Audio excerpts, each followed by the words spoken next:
Yaani nakwambia uvimalize hivi vyombo hivi. Umenielewa vizuri?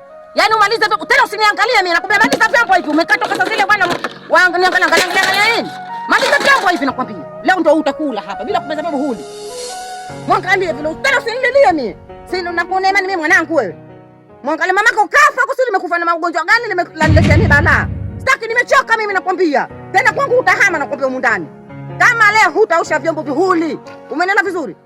Yaani wewe huli nakwambia.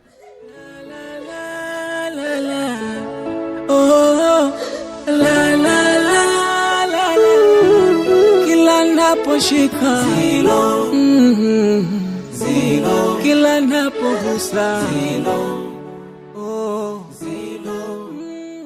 Asma. Vipi mwana? Sura kama ina huzuni, na shida gani?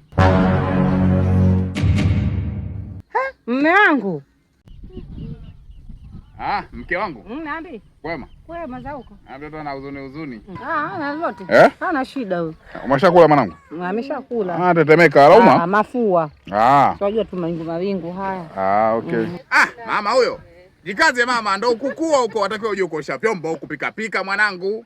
Wewe mwenyewe umevitawanya hapa. Umeshaji gani wewe? Ole wako mwambie babako. Ukimwambia nakupiga mwangalie domo lake. Domo jibaya. Angalie vile. Nakuchukia.